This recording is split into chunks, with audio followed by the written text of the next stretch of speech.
Hello guys, so welcome to the pursuit Vidya. आज का topic है the preamble of the Indian constitutions. So आपको पता ही है कि प्रीएम्बल को आइडेंटिटी कार्ड भी कहा जाता है और प्रीएम्बल का जो ऑब्जेक्टिव्स है, प्रीएम्बल के जो प्रिंसिपल्स हैं, वो ऑब्जेक्टिव रिजोल्यूशंस जो पंडित जवाहरलाल नेहरू के द्वारा कॉन्स्टिट्यूएंट असेंबली में मूव किया गया था उसके ऊपर से डिराइव्ड हैं। और प्रीएम्बल जो है ये कॉन्स्टिट्यूशन की फ़िलोसॉफी और कॉन्स्टिट्यूशन के एसेंस को अच्छी तरह से कैप्चर करता है। प्रीएम्बल की आइडिया हमने अमेरिका के कॉन्स्टिट्यूशन से ली है, क्योंकि अमेरिका का कॉन्स्टिट्यूशन वर्ल्ड का फर्स्ट कॉन्स्टिट्यूशन है जिसने प्रीएम्बल से शुरुआत की। हमारे यहाँ प्रीएम्बल जो है ये एक ही बार अमेंड हुआ है 1976 में 42nd कॉन्स्टिट्यूशनल अमेंडमेंट एक्ट के द्वारा, जिसके अंतर्गत सोशलिस्ट, सेक्युलर और इंटीग्रिटी जैसे वर्ड इंट्रोड्यूस किए गए थे। अगर हम टेक्स्ट और स्ट्रक्चर की बात करें प्रीएम्बल के, तो प्रीएम्बल में source of authority of the constitution दर्शाता है। ये बोलता है कि कॉन्स्टिट्यूशन जो है वो सिटीजन्स ऑफ इंडिया जो हैं उनसे अथॉरिटी डिराइव्ड करता है। इसके अलावा nature of the Indian state की भी प्रिंसिपल्स को ये दर्शाता है। ये बोलता है कि इंडिया जो है ये सोवेरेन, सेक्युलर, सोशलिस्ट, डेमोक्रेटिक और रिपब्लिकन पॉलिटी है। राइट, इसका मतलब SQDR you can say, right. Then ये जो है कॉन्स्टिट्यूशनल के ऑब्जेक्टिव्स को भी इंट्रोड्यूस करता है। Preamble specifies that justice, liberty, equality, fraternity are the core objectives of the citizen of India, जो कॉन्स्टिट्यूशन के द्वारा सिक्योर्ड हैं। फिर प्रीएम्बल में जो है 26 नवंबर 1949 डेट इंट्रोड्यूस की गई है और वो डेट जो है वो डेट ऑफ अडॉप्शन है कॉन्स्टिट्यूशन की। 26 जनवरी 1950 जो है ये date of enforcement of the constitution है और 26 नवंबर 1949 जो डेट है ये date of adoption of the constitution है। This is very important. आगे चलते हैं। Now we will understand the meaning of each and every word describe in the preamble. So first is sovereignty. Sovereignty का मतलब है complete independence. ये कहता है कि भारत जो है ये एक इंडिपेंडेंट स्टेट है, ओके, फुल्ली इंडिपेंडेंट नेशन है जहाँ पे किसी एक्सटर्नल अथॉरिटी का कंट्रोल नहीं है। सो भारत किसी पे भी डिपेंडेंसी नहीं है और भारत पे कोई डोमिनियन भी नहीं कर सकता। तो that is very important. Now you will think that कि भारत तो यूनाइटेड नेशन का मेंबर है, भारत कॉमनवेल्थ गेम्स का मेंबर है, but that does not mean कि इंडिया के पास पावर्स नहीं है या फिर कॉमनवेल्थ कंट्रोल करती है इंडिया के decisions. No, it does not compromise the India sovereignty in internal as well as the external affairs, right. And as a sovereign state India can acquire the foreign territory like the Sikkim we have acquired और give a part of its territory, that is maintaining the full control over its boundaries. Now we will see the socialist. Socialist word जो है हमारे यहाँ जो socialist है वो democratic socialism है और सोशलिस्ट वर्ड जो है ये 42nd कॉन्स्टिट्यूशनल अमेंडमेंट एक्ट के द्वारा ऐड किया गया था। बट येस, इवन बिफोर 1976 हमारा जो कॉन्स्टिट्यूशन है वो सोशलिस्ट नेचर का ही था and they existed with in the DPSP, right. This is very important. And India follows the democratic socialisms, not a communistic socialisms. China में कम्युनिस्टिक सोशलिज्म है जहाँ पे प्राइवेट प्रॉपर्टीज़ एग्जिस्ट नहीं करती। हमारे यहाँ जो है mix economy we favour, okay, जहाँ पे पब्लिक और प्राइवेट सेक्टर्स को एग्जिस्ट है। एंड सुप्रीम कोर्ट ने डिफाइन किया है कि जो डेमोक्रेटिक सोशलिज्म है इसका एम जो है पॉवर्टी, इग्नोरेंस, डिजीज़ और इनइक्वलिटी ऑफ अपॉर्चुनिटी को एंड करना है। अगर हम इंटरप्रिटेशन देखें सो इंडियन सोशलिज्म जो है ये मार्क्सिज्म और गांधीइज्म सोशलिज्म का ब्लेंड है। बट हाँ, LPG रिफॉर्म्स जो हमने किए थे 1991 में वो कहीं ना कहीं गांधीयन सोशलिज्म्स को हार्म किए हुए थे, क्योंकि प्राइवेट एंटरप्राइज को हमने इंकरेज किया था। Now if we see the secular character, okay, हमारे यहाँ सेक्युलर का मतलब क्या है? So equal status for all the religions, right. So हम जो है पॉजिटिव सेक्युलरिज्म को एम्बॉडी करते हैं जहाँ पे सभी रिलीजन्स को इक्वल स्टेटस और इक्वल सपोर्ट दिया जाता है स्टेट के द्वारा, right, irrespective of any discriminations. But या वेस्टर्न जो है, वेस्टर्न कंट्री में जो सेक्युलरिज्म का मतलब डिफरेंट है, वहाँ पे there is a strict separation of the church and state.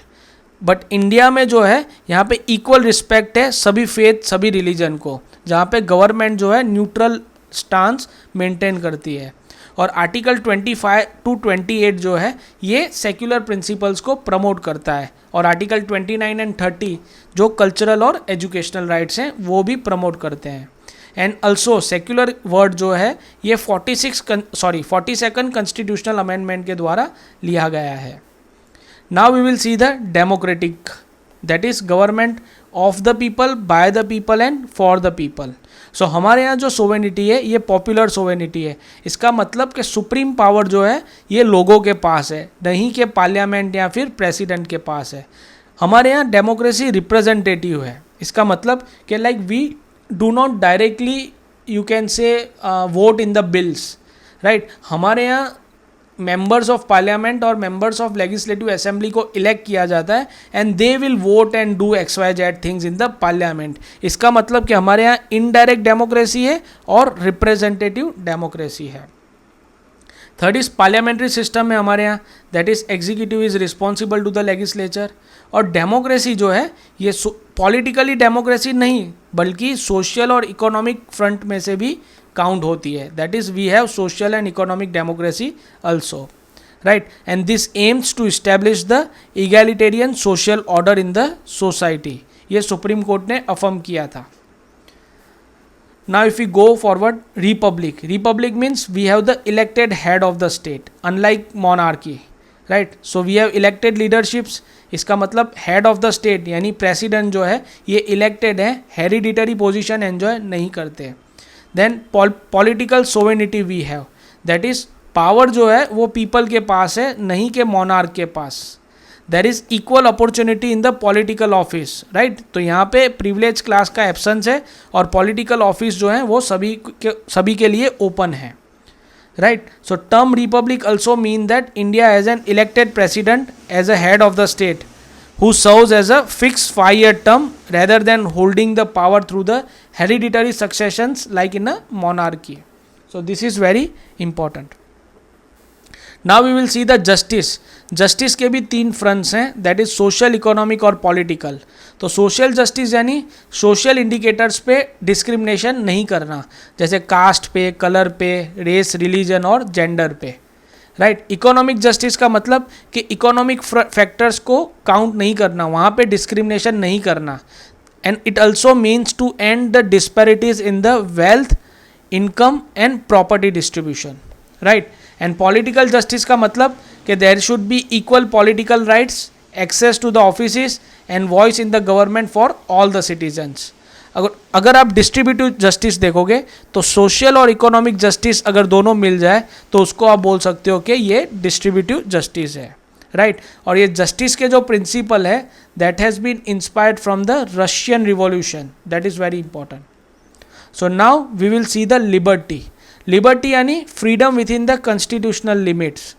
C liberty कौन सी है हमारे पास, तो tap for just remember that is thought, expression, belief, faith and worship, right? So liberty we have thought, that is you have the freedom to form your opinion independently. Then expression, to express yourself freely.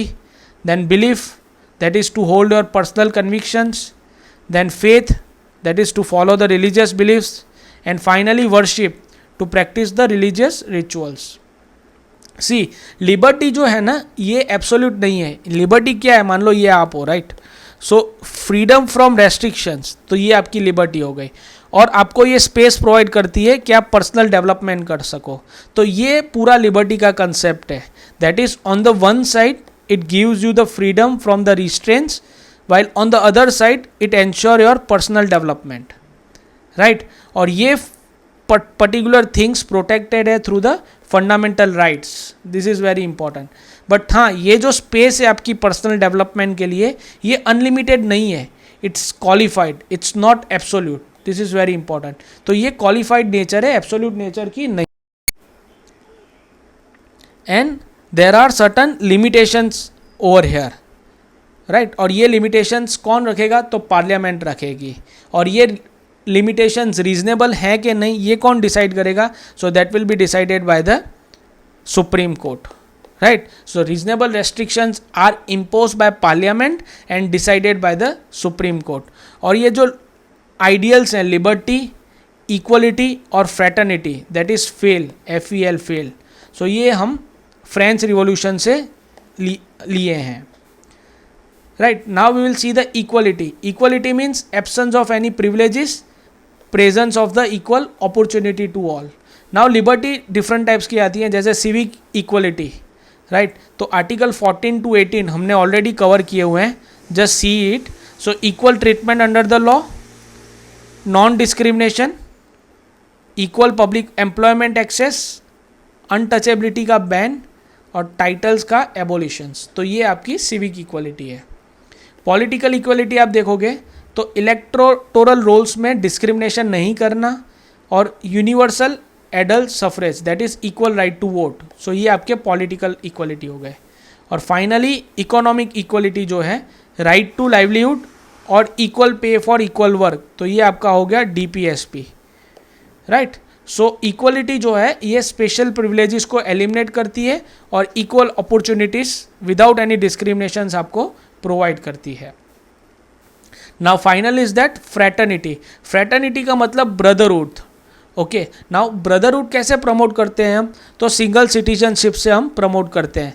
Like for examples like Gujarat का resident या फिर पंजाब का resident, इन दोनों को state citizenship नहीं दी जाती, they are recognise as a Indian citizenship, right. तो सिंगल सिटीजनशिप से हम ब्रदरहुड प्रमोट करते हैं among all the citizens of the India, right? So it ensure India is viewed as equal regardless of their state or residence or origin. So this is very important, right? और fraternity का मतलब ये भी क्या कहा गया है कि ये dignity of the individual, okay? और ये dignity सिर्फ materialistic sense में नहीं but हर एक sense में है, okay? So preamble assure the dignity of every individual also, even woman dignity also. And fraternity aims to promote the unity and integrity of the country. और ये unity सिर्फ territorial integration से नहीं but also psychological integrations, right. तो ये psychological integration का मतलब कि जो नेगेटिव फोर्सेस हैं जैसे कम्युनलिज्म या रीजनलिज्म, इसको ओवरकम करके हम साइकोलॉजिकली भी इंटीग्रेट हो एज एन इंडियन सिटीजनशिप, हम एक दूसरे को देखें. So that is the real meaning of the fraternity. Now if we see the significance of the preamble and amendability of the preamble, so preamble जो है ये constitution के fundamental philosophy को दर्शाता है, fundamental values को दर्शाता है, okay, and it is a keynote to the constitution of the India. It is also the soul of the constitution of the India.